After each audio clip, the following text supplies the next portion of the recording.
You give me a thumbs up. Okay. Hello, everyone. Good afternoon. Welcome to the 36th episode of Future of Work show.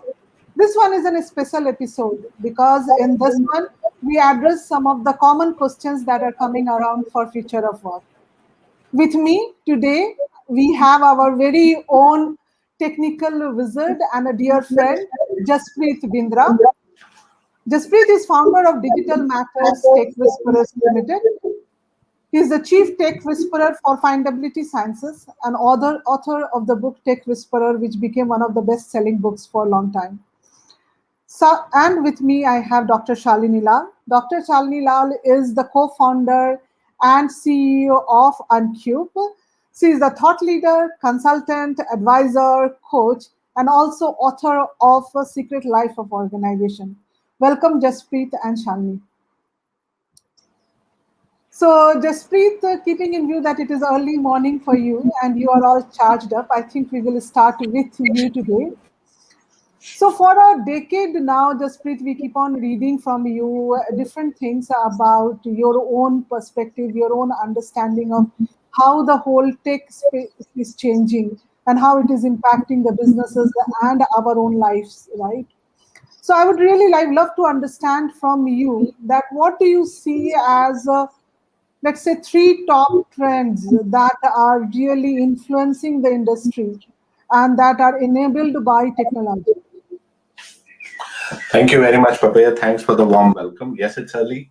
I wouldn't say I'm charged up. I'm still half asleep, but it's a Saturday morning. But it's lovely to be here. Um, Technology has become perhaps one of the three or four forces which is shaping the world today. If you think about environment or climate as one, or if you think about geopolitics as another, and there may be one or two more, and technology is clearly one of them. And the interesting part is as to how they have all merged together. So, technology, at one point of time, it used to be oil, for example, which used to shape the world and shape geopolitics. And, it was one of the most powerful forces shaping our lives. Now, oil has been many ways replaced by technology and data, and so it's therefore sometimes it becomes it's such a macro force that it becomes sometimes difficult to talk about three trends or five trends or the one big trend, etc. So what I'll do is I'll kind of contextualize the answer and I'll kind of put it in a little bit of a box and juxtapose it with perhaps the biggest event which has happened over the last 100 years for us, which is this whole COVID pandemic. And I speak about 100 years because the last one happened almost 100 years back, in 1918. And then perhaps there have been the two wars, and nothing else other than those wars and that pandemic has been so massively disruptive. In fact, unlike the wars, while they were called world wars, they did not affect the entire world. They affected a large part of it. But the pandemic, on the other hand, has affected and continued to affect the entire world. And it's changed everything. And one of the things that it has changed is how, our interaction or behavior with technology. And so let me just take three trends which were always happening, Papaya, but the pandemic has actually accelerated them. So in my second small book that I've written, which is called The Immune Organization, I talk about what is called the Covet Paradox, which is about how COVID has slowed down the world, but it has accelerated change. And all these changes have been actually catalyzed by technology. And those three things, not spending too much time on them. One is that the world has decentralized. Work has decentralized. Healthcare has decentralized. Education has decentralized. Retail is decentralizing. Pretty much any large industry that you can think of is decentralizing. Finance, banking, and a lot of that decentralization is actually enabled by technology, whether it be through blockchains, which are great decentralizing forces, or the whole gig economy and technology enabling the gig economy and decentralizing. Obviously, the decentralization of work is in front of us, and it's actually technology which has allowed that to happen. Otherwise, work would have stopped. So one clearly is decentralization. The second one is how business models are need to become quote unquote as digital as possible. So we saw that companies which had purely digital business models, the Netflixes of the world or the Facebooks, etc. of the world, actually gained. They were anti-fragile during this pandemic. The companies which had zero digital, purely physical, just stopped working. And so there's a race for business models to become as digital as possible. Everyone can't become a Netflix. Okay, but if you're a retailer, how do you combine physical stores along with curbside delivery and e-commerce? If you're a restaurant owner, how now delivery has become an extended restaurant rather than just an afterthought, which used to happen. And again, obviously, there's a whole bunch of technologies that shape it. And um, finally, what has happened is that customer journeys have changed. What we expect, I mean, they say it takes a maximum of 66 days or an average of 66 days to form a habit. We have had several cycles of those 66 days in the last almost 2 years. And so now habits have formed in customers, which will be very difficult to change. It will be very difficult for us to go into small crowded environments, for example. Habits of, convenience of stuff coming home. So the customer journeys have changed. And again, technology, business models coming in to very quickly make organizations adapt to these new customer journeys is the third big trend, and that's going to change every industry and our lives as we live it. So I will stop here. Those are the three: decentralization, business models becoming as digital as possible, and finally, a change in customer journeys enabled by technology are the three big trends that I see. Papaya, back to you. It is very, very interesting to see that the non-digital company per se, who were not so much into technology, have no way but to adapt to this technology, right? And come in. So it has not left anybody that you can say that I can stay away from technology and still thrive. So that's a very important. We will come back to you, just please. So I will now go to Shalini. Shalini, you have been thought leader and you have been one student of future of work, if I can say Yeah. so. So any conversation, there is fourth industrial revolution certainly coming in, and we keep on talking about the different trends that the world is going through. I think it will be very interesting for all of us to know that what do you see as, of course, there is a humongous amount of change that is happening, but what do you see as emerging themes when it comes to in respect to the organizations and people? How is that changing? Actually, everything is changing because, just to give some context, a lot of our ways of work, including our idea of office as being a 9 to 5 or a 9 to 6 kind of a routine where we all come into one place and we work at the same time, a lot of it actually dates back to over 100 years ago, at the time of what's popularly called the second industrial revolution. So there was a very specific context within which many of our management ideas emerged, even fundamental ideas like the whole Taylor's idea that you study a piece of work, you divide it, you create roles accordingly, create supervision, training, etc. So sometimes we don't realize, but such a large part of why we work the way we work is because of something that happened 100 years ago. And the context within, actually, our work has changed substantially, but our management ideas haven't caught up, which is a pretty interesting topic of its own, that many of our management ideas have continued because they were really powerful and they worked so well for managing efficiency, for managing scale. They really worked very well. But what's fundamentally changed is that managing efficiency and scale is just one parameter now. The other parameter for what's going to make organizations successful is the ability to understand the larger environment, what's happening, what are the possibilities opening up, and then to have an organization which has the capacity to respond to that.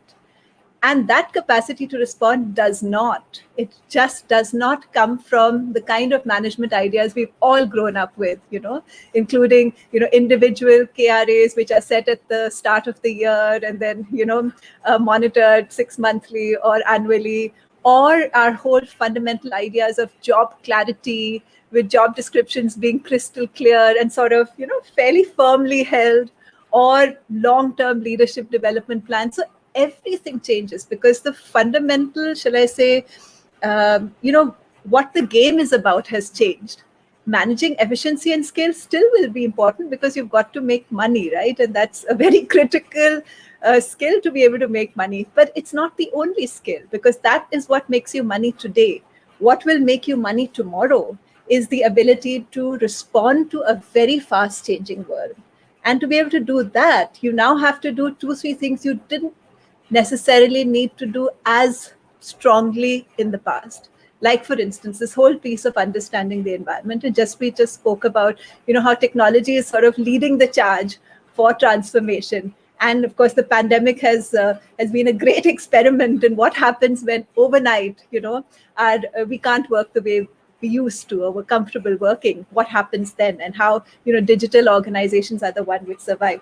So this whole piece of understanding environment, which in the past was if you were a leader, you could sort of take your time around it because change was slow. By the time something was really important, it would be in your face, and then you would have time to respond, etc., etc.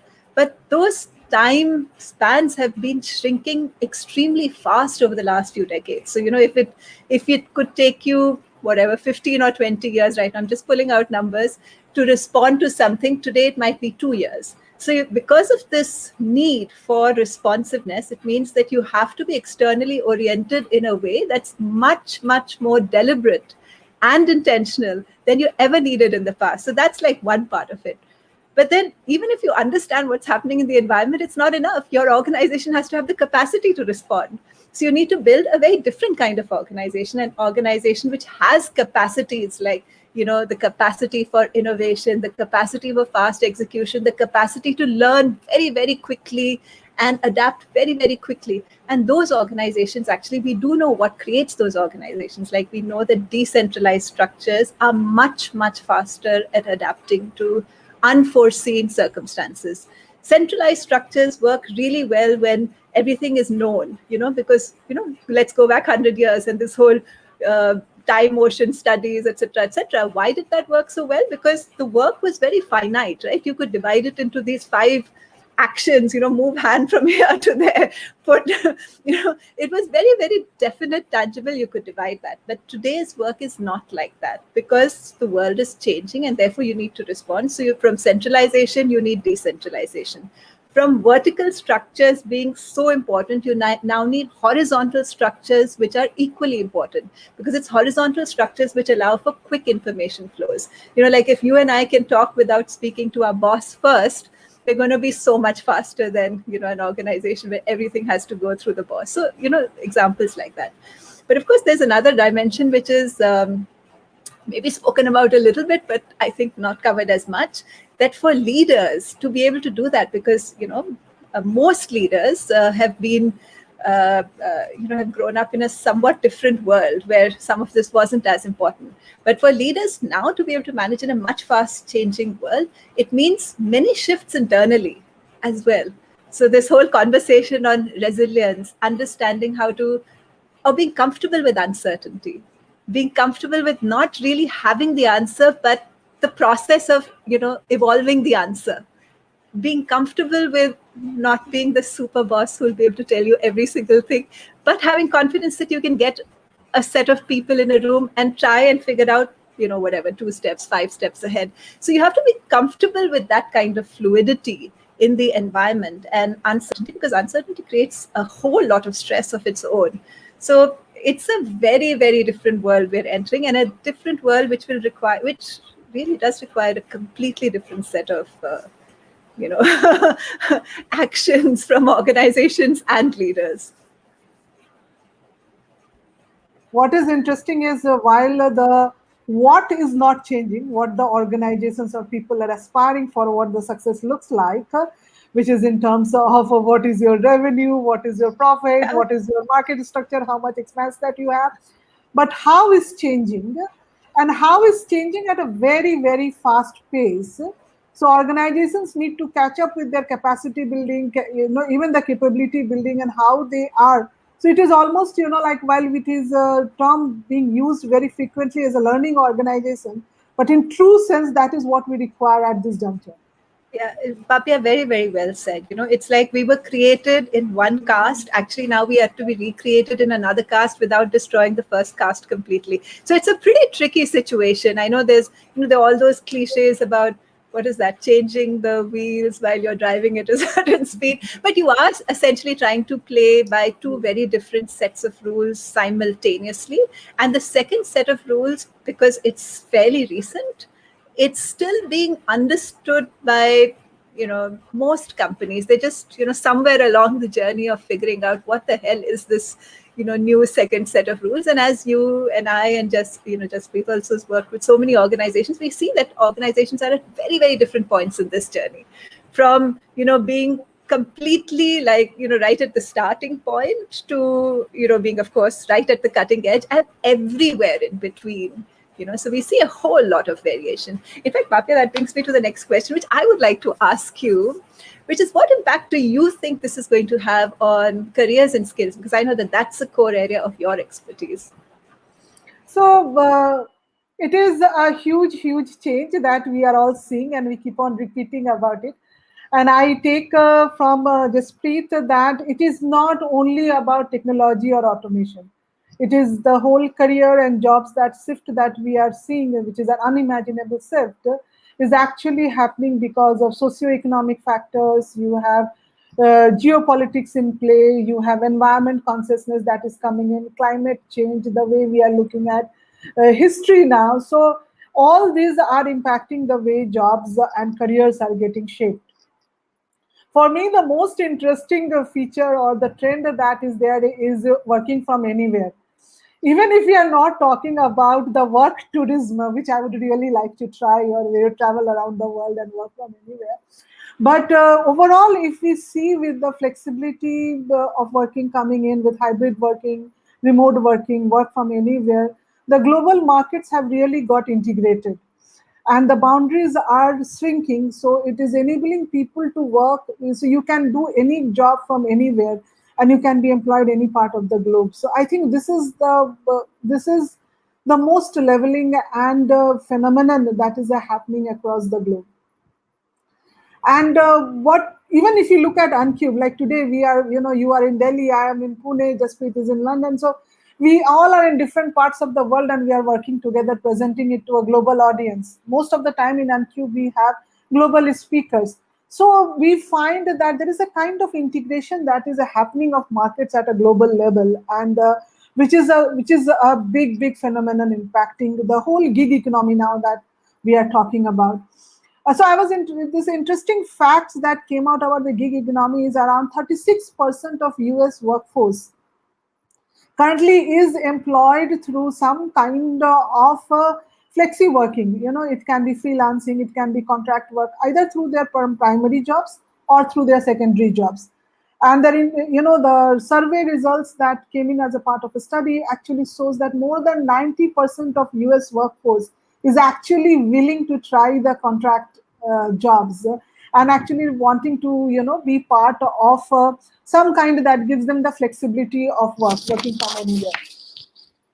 Even in Indian context, it is very very interesting, because if you look at ASOCHAM studies, it is actually showing that more than 130 million people are already part of the gig economy in India, and this number is significantly increasing because of COVID pandemic and other reasons, where we find that the formal sector, the organized sector, is actually shrinking.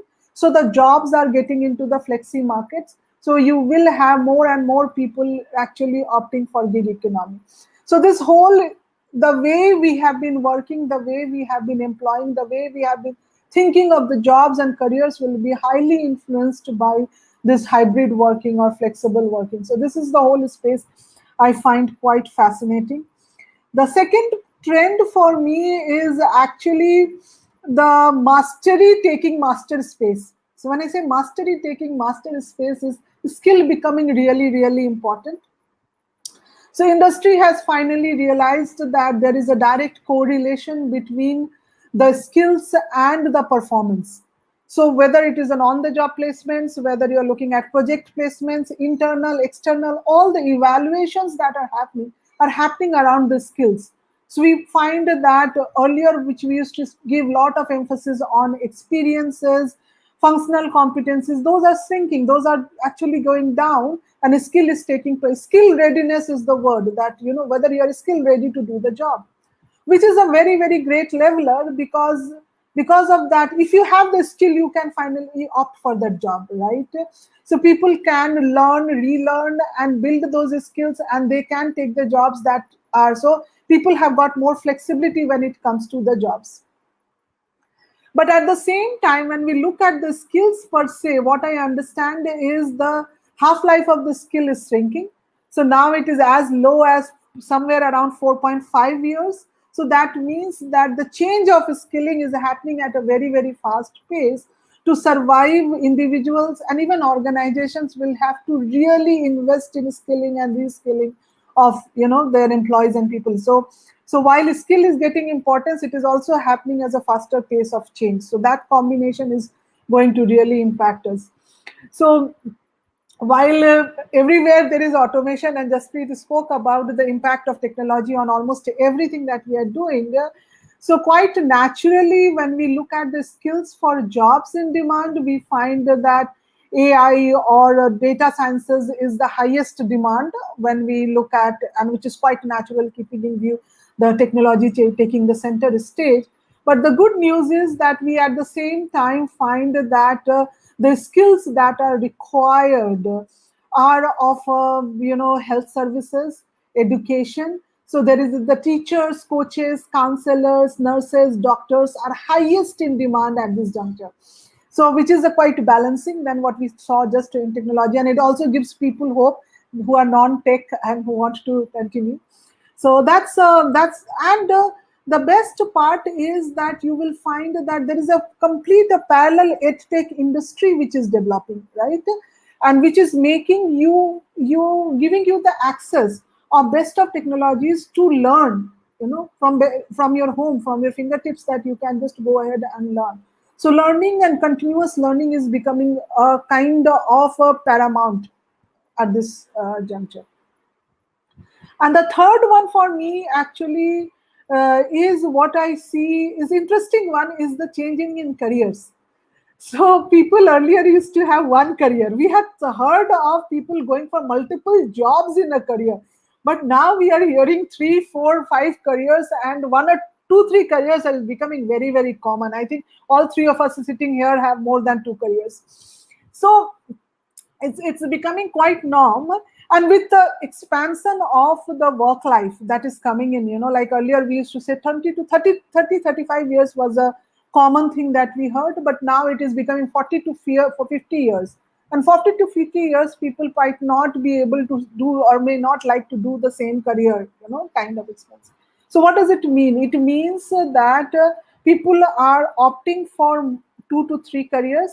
And there is also a trend that we are finding that average cycle in the job or average stay in the job is also shrinking. So it has become as low as 2 to 3 years now. So people are looking at frequent change in jobs and then looking at change in careers at some junctures in their life. Which is again coming back to it requires reskilling. And when it requires reskilling, we are finding the trends. What is interesting is people are not hesitating to go back to campuses even at the age of 60. So that is a beautiful piece of shift that we find, that earlier, like once education done, then it is work. Now it is intermingled with, work. So which is beautiful. And one of the studies, caught my attention, and it is very, very interesting, is that fact that number of people who attended the Harvard online classes last year during this pandemic is higher than the number of people actually went to Harvard from the time of its inception till last year. So that's the power. That's the power of accessibility, of the great quality education and great quality faculty. And you have now no excuses not to learn. You just have to go ahead and do it. So these are the three, Salini, that I see happening. One is the whole thing about work from anywhere. Second piece is skill becoming paramount, and continuous reskilling, learning is the way to deal with it. And third piece is the shift in careers that we are seeing. Thanks, Papia. That was really helpful because I completely agree. I think we are going to see so much more fluidity. And of course, that's also tremendously liberating at one level because you no longer have to follow a path because others have done it, you can create your own.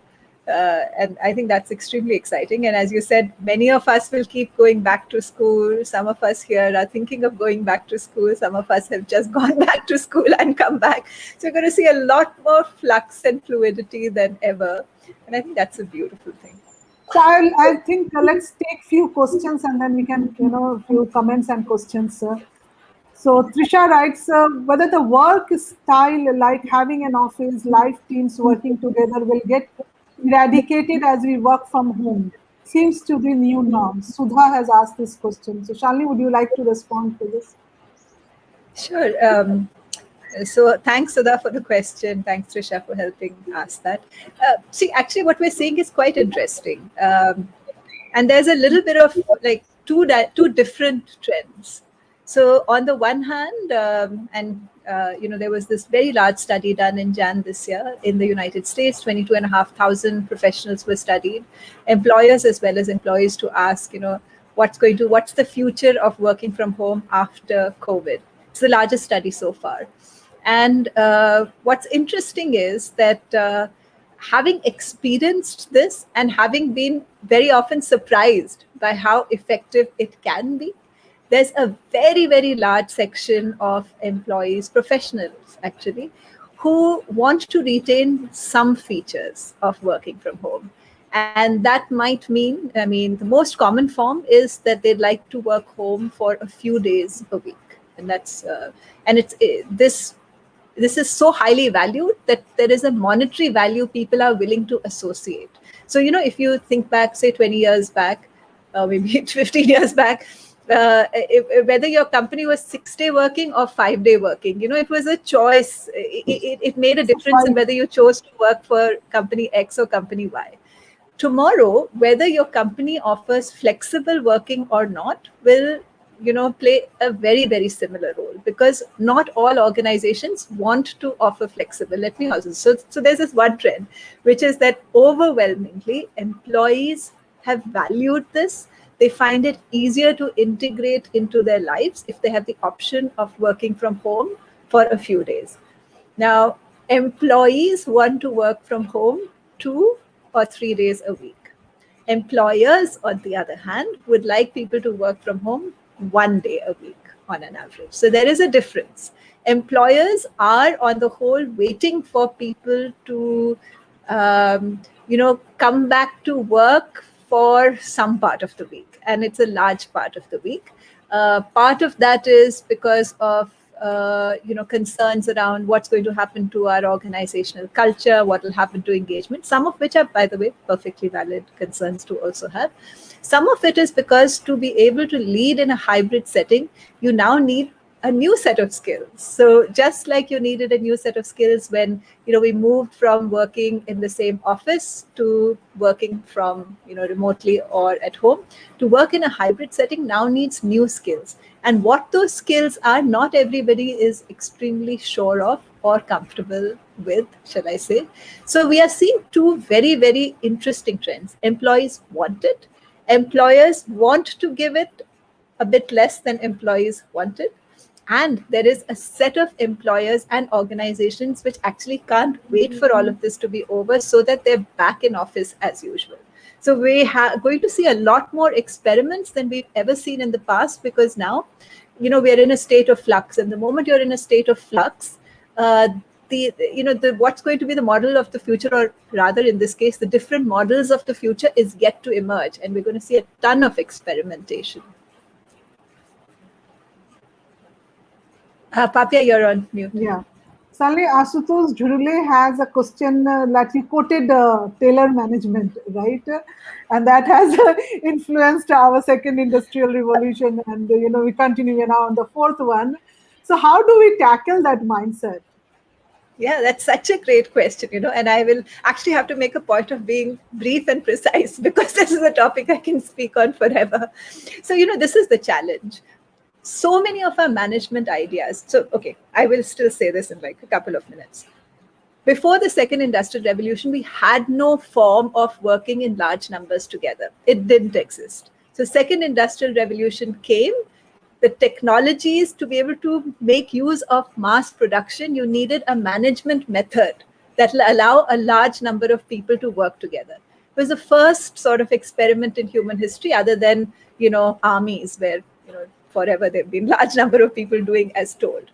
So the ideas that originated at that time, 100-ish years ago, played such a powerful role because they were the first set of ideas that we had around, okay, so how do we manage work now? And therefore, some of the most powerful ideas was we're going to study work, and work was physical at that time. So let's study work, and then let's divide that work, and let's divide that work into, different people will do different work. That's how division of labor originated, and so on and so on. So there's a whole, what we're not generally conscious of, but they're like a whole universe of ideas that come from that era. We haven't ever had that big a discontinuity till now. And organizations have done just fine because managing efficiency scale was so big. Now, however, we are faced with the next big major discontinuity where either you will realize it or the world will force you to realize it, that working in that way is only going to get you that far. Tomorrow you can get disrupted, even if you're an extremely efficient company. So efficiency is no guarantee that you will not be disrupted. And we've seen so many examples of that. So how do we get now to the new state? Now, really, the first thing is understanding what this new state is and why it is important, and then begins what in some organizations might even be a slightly painful journey of re-examining very, very fundamental unstated assumptions around work.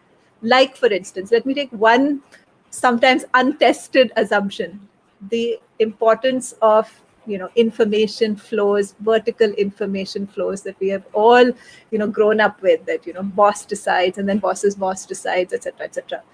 Works really well when you're in a steady state. Works terribly when you have to respond to things as they are happening on the ground. So you're going to have to discover that the rules of the game now is different. You started off playing football, but now you're also playing basketball at the same time, and basketball has a completely different set of rules. So you have to somehow, it's a matter of great education at one level, but it's also about designing the organization differently. And that design is both about, the structures, more formal structures, also about the culture. So I think long answer to your question. No, it's a big journey. Thanks, Sally. Thanks for that. So, Jasprit, the next question is to you, where Munish is asking that, yes, the world is changing. How about world being one marketplace for work seekers and work providers working from anywhere or working from home? It's a very interesting question, and it kind of goes back to the whole technology and geopolitics, sometimes attrition almost, because but how technology shapes politics, but sometimes politics or geopolitics resists it. In fact, at this point of time, I believe, slight digression, I believe that we are probably headed towards the next war, except that the next war is not going to be between countries. It's going to be between these massive big technology companies, which have become almost like countries, and that has started. In fact, recently Microsoft has opened an office in the United Nations, so you can imagine how symbolic that that would be, and I foresee others happening. Now, why I'm saying this is that, like, while organizations, whether technology or otherwise, and very frankly, I also think that going forward, most the top 100 organizations will be technology organizations. It doesn't mean that they have to be companies like Microsoft or Google. But only if GM becomes a technology company will it continue as GM. Already in the Fortune 10, 8 out of the 10 are technology companies. And by the way, one of them is Visa, which we did not think of as a technology company. But anyway, so while companies will want their employees to have unfettered opportunities and access, so it really doesn't matter whether you're in country A or country B or country C, countries still don't think that way.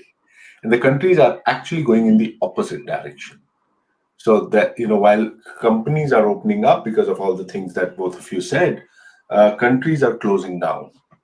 And you see that with the more far right nationalist leaders in pretty much all the major economies of the world. And so it's a very interesting battle, and that's the war that I'm talking of. Now, while we need to see what is the final outcome of that, usually technology so far has won against regulation, and so hopefully that will happen again. But even while these borders are being tightened up, there are still loopholes.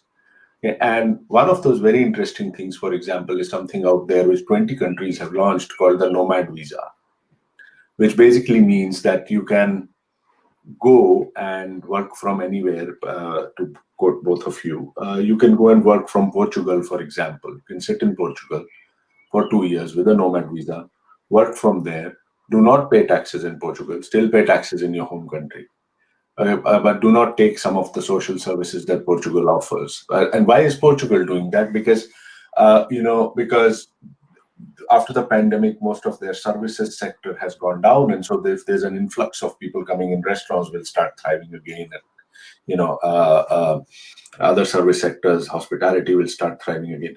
And country after country, even some of the larger countries, are now opening up to these nomad visas. And I pretty much see almost every company having a new category, a country having a new category called a nomad visa. So that's one way, how borders are being broken. But these are still kind of workarounds in that sense. I would actually, the person who asked the question, I would urge him or her to look at these kind of visas if he or she wants to kind of treat the workplace, treat the globe as its workplace, but in an organized manner where this happens borderless. I think we are still some way beyond away from it, not because of technology, which is trying to actually force it to happen, but primarily because of nationalism and politics. And it will be very interesting to see what wins. So it's again, just as my last sentence, it's again the great centralization versus decentralization fight. Work wants to decentralize, countries want to centralize, and we have to see which direction the world takes now. Yeah, it is the whole taxation fight, isn't it? That who gets the taxes. So where people earn. Well, that is a corollary, actually. It is far more, frankly, political in terms of, it's about their own identity more than taxation. The taxes part is actually getting resolved. I mean, if you see in the G7 summit, just before the G7 summit, most major world economies have pretty much resolved the tax fight almost, by creating a certain minimum tax, you can't go below, etc., etc. How tech companies will pay at the area of sale, there's still a few problems, but that I think it's far more an identity issue than a taxation issue at this point of time. Thanks, Jaspreet. Swaraj. Hi, Swaraj. My question to Papia, new skills take time to mature. What are the other catalyst factor in managing growth during career shift apart from experience?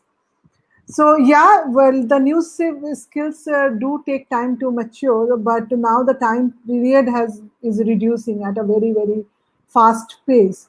So the only way to address it, the way I look at it, will be continuous learning, that you build new skills at a much faster pace than that you could take earlier.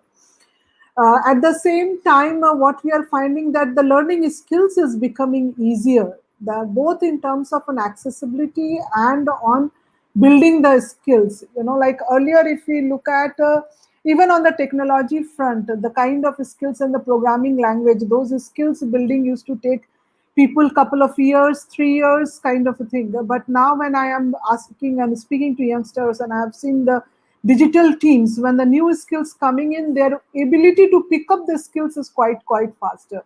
So continuous learning will be only way to manage growth. And learning is not restricted only to individuals, but even for organizations, because to survive, they will have to keep on looking at new skills that are coming in. And they have a choice to look outside, or they have a choice to look internally. But what we are seeing, that organizations are opting for the skills. They are not really considering whether that skill is available internal or skill is available external. It is the skill readiness that matters for the particular job. So I think we will see that organizations really putting emphasis and even rewards on reskilling of their employees. And employees, for their own survival, will start owning the learning much more than what we have seen in the past. So Mangesh talks about, what about the mental health? Sally, you would like to take that question? Sure. See, I think because we're entering a time of so much change, there are two sides to it. On the one hand, it's hugely liberating and exciting. Okay, we're done with just having the traditional career paths, right? So if we go back, say 20, 30 years ago, where the career paths were like 10 and you sort of selected that and you had to follow them through. Today, maybe they're like 100-ish, and then maybe there'll be 1,000-ish, or maybe 10,000-ish, or whatever. So on the one hand, it's extremely exciting because, as we move along, the possibilities of what we can create with our own lives and careers, etc., is very exciting. We can think of things which nobody in the past generations could have. So that's the good part of it. Yet doing this is not easy. It's not easy at all. It's not easy for two reasons, and at least two, or probably several others as well. One is that we like stability as well. Human beings like a bit of stability, and there's very good reason for that, because if we see the way our brains work, anything that's routine and stable, we don't really have to pay that much attention to, right? So like we brush our teeth, we take a bath, get dressed, etc. Not much mind space needs to go into any of this. It's routine. At a brain level, we are like wired to do all of that. So the moment we do something routine, it's easy for us. It's comfortable. So we like it. Things that are new, and because tomorrow is going to need this continuous pushing your own boundary to a newer space, it's exciting and it's stressful at the same time. So it's not going to be very, very easy. I think there will be more and more challenges to our mental health, particularly, I think, in the absence of strong anchors. And those anchors can be either relationships that's the steady anchor in your life for a while, family, could be relationship with yourself as well, or for some a higher power as well. So, some kind of anchors will be quite helpful. I am quite heartened by the fact that I think the taboo around mental health is sort of going away quite fast, I would say. And I mean, just in the last 1.5 years, I think mental health has become such a central part of corporate conversations, which was not the case. I'm not saying the taboo is completely gone, because I'm pretty sure it hasn't. But we've made a lot of progress. And I foresee that as we move along, more and more people will reach out to some kind of, whether it's a formal mental health support or an informal by way of, some rituals, routines, which keep them sane, whatever that, is, exercise, meditation, whatever works for somebody. Looking after your mental health becomes important, because it's not going to be easy given the uncertainty, change, fear that uncertainty creates. But of course, it can be hugely exciting and liberating as well. Yeah. And the COVID situation with what the pain and suffering that is happening around had added onto the stress and anxiety that is already available. I think across the globe, we are finding that there is a serious level of suffering and pain that has been caused by COVID, and it is adding to the mental health. So this one, next one, Jaspreet, is for you. Nakul Bagga asks, any view on how small manufacturing firms can cope up with digitization and work from home trend? There might be low volume business with a large scale automation is not feasible. You know, while we talk many times about the opportunities which also COVID has thrown up, the pandemic has thrown up, we seem to forget that it's actually been what I call sometimes a Darwinian moment, where literally, the species which would is the strongest is not going to survive, but the one which adapts the fastest is actually going to. Now, most of the times when experts talk about how we could automate, use technology, etc., they usually have the large companies in mind, which have the staying power, which have the capital, which have the human resources, uh, but sometimes do not have the culture to actually change very fast, and they do not really think of small businesses like yours. What what you While you don't have those big capital, big deep pockets, etc., what I think small businesses have a lot is actually a very agile culture. And agility is this one single quality which I think organizations need right now to to not only survive but also get stronger from this pandemic. It's only the agile which are going to, and agility is in mindset, agility is in how fast you change, agility is how fast you change your business model, etc. I've known of a small manufacturing organization which almost went bust during the pandemic, but has reinvented itself actually initially to make, like many did, world-class PPE equipment, masks, etc., but also suddenly brought in this whole new concept of product design and created bags or garments much better than what were there before. That it was a bag and garment making company. If COVID had not happened, they would not have become desperate enough to kind of bring in a completely new way of thinking, a new way of designing it, and managed it. Having said that, since you specifically asked of two things, automation and work from home. Look, and the automation piece, automation is actually not as expensive as you think. And sometimes it's not as even as necessary in a country like India as you think, where people are cheap. Having said that, if you use even basic, cheap automation tools like RPA, for example, robotic process automation, it can really help cut a lot of money in your finance and HR functions. Forget about core manufacturing. Even if you use some very basic IoT related automation, it can cut a lot of cost in your core manufacturing function. So yes, we don't need to go for automation just because everyone else is doing so, but there are some smart ways to go and look at automation largely from a cost perspective, not as much from a revenue perspective. But obviously, one would need more details to figure out exactly what. The second part is work from home, which is very interesting. We talk about work from home, work from anywhere, but it's really not that easy to do in a manufacturing firm. In fact, a firm that I know, rather than WFH, it was what they call LIO, which is live in office. So they moved work from home to live in office, which actually meant that they actually created facilities for their workers to spend 6 days continuously in the factory itself in a safe environment, and then take 6 days off, and then 6 days back in a factory environment. So they reversed work from home in that sense, which actually works. But it was very difficult for workers to come in, and all the dangers associated, and people would not come in, etc. But once you took care of them, and it actually helped them, because at a worker level it really meant that you were getting shelter, you were getting food, you were getting some entertainment facilities, etc. And that's how that company continued to thrive while its competitors fumbled and stuttered and shut down. So if you think creatively enough, if you are agile enough, I think there are ways out, which is not necessarily the same way as the world uh, is, uh, uh, is thinking of. Very interestingly, you are talking about LIO. Almost most of the pharma companies last year during COVID opted for it in India. And even, like where we call of essential services.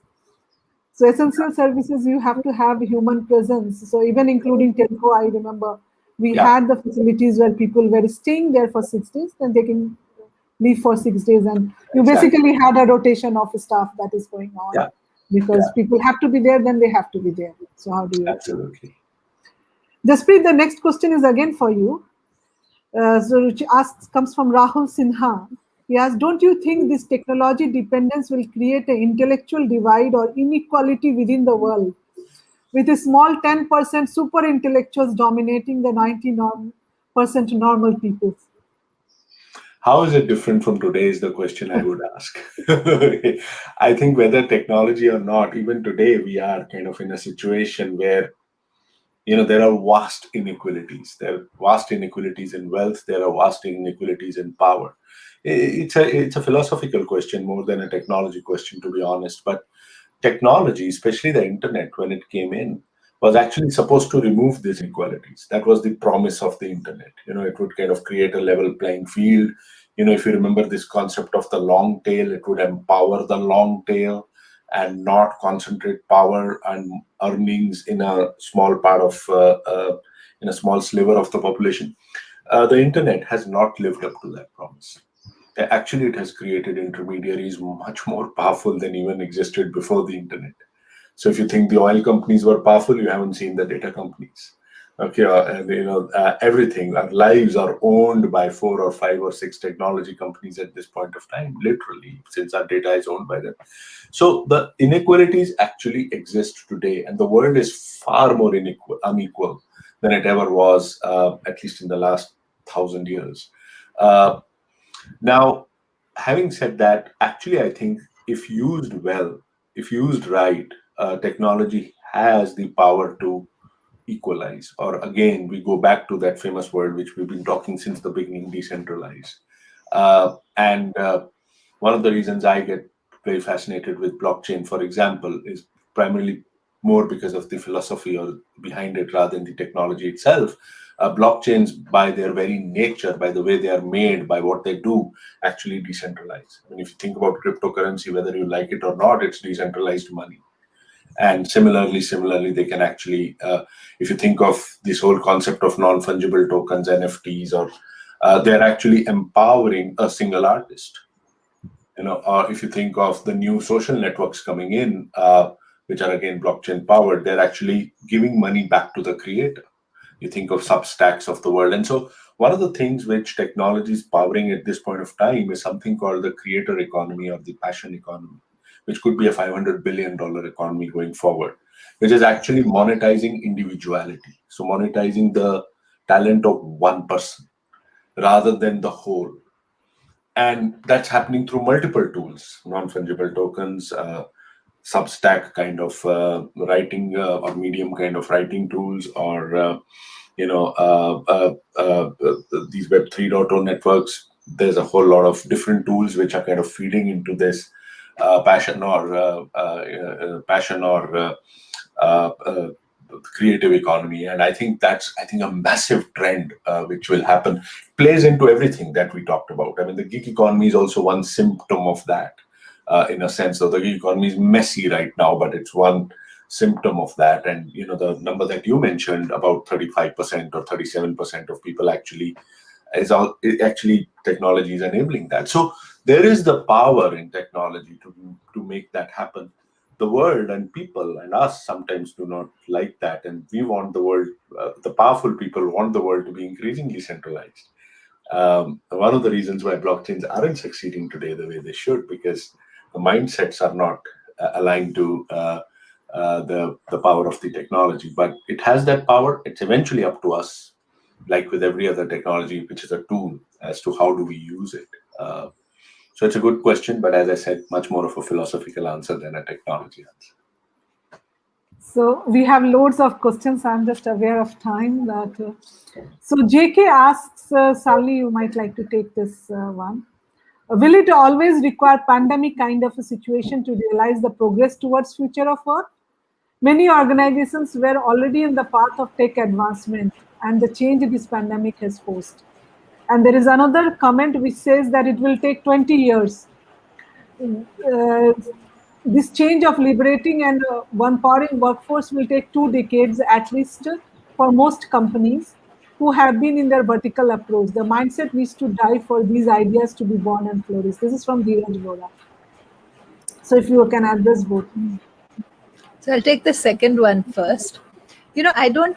So if we let things run as per natural course, I understand completely 20 years, that.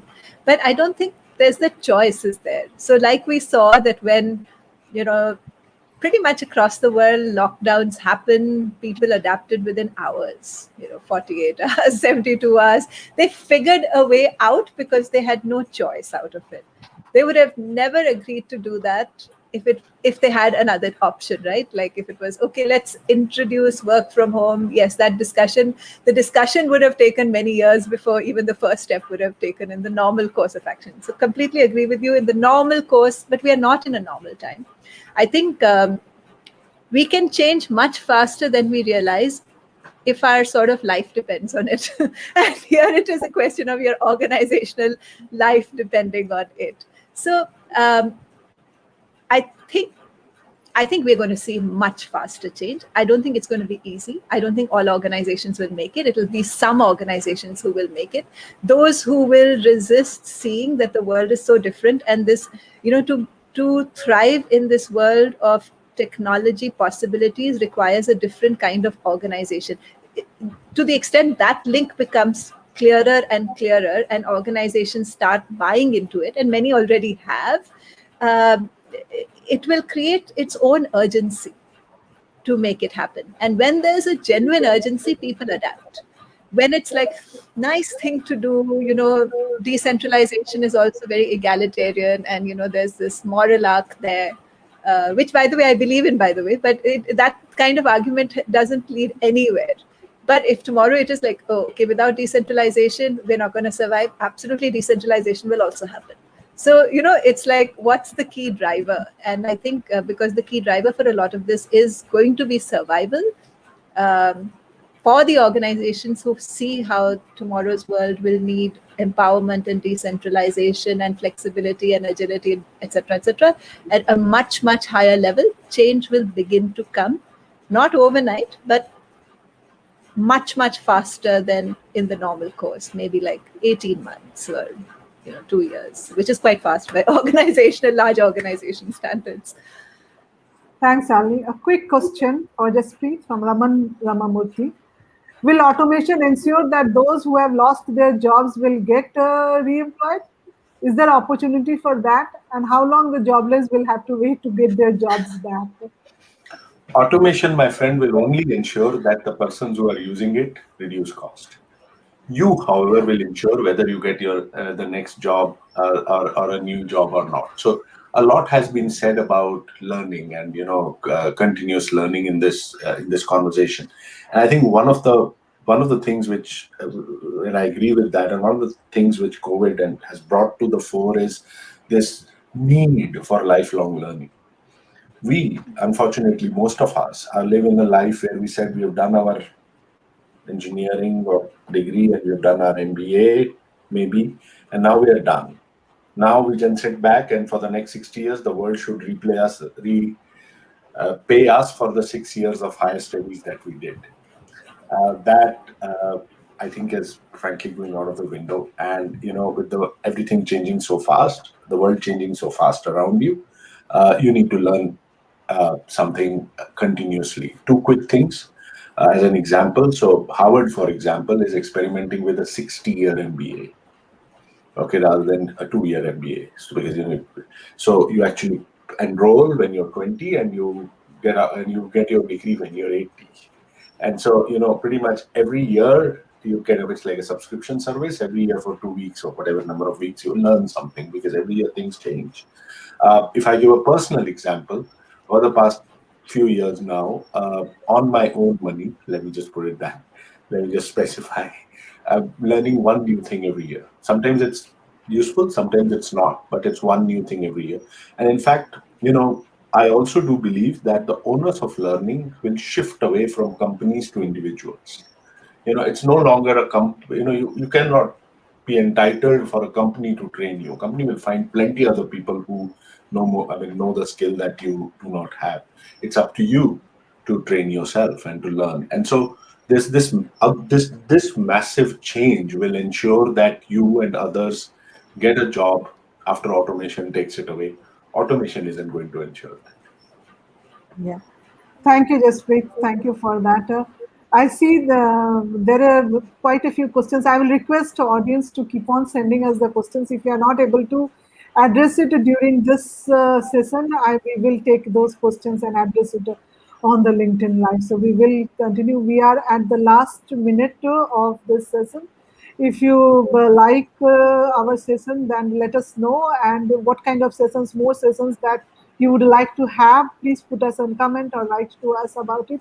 If you like and you want to watch 35 earlier sessions, please visit our website Unqbe, and you will have access to that. So thank you so much for joining us today, and looking forward to meet you shortly, very soon.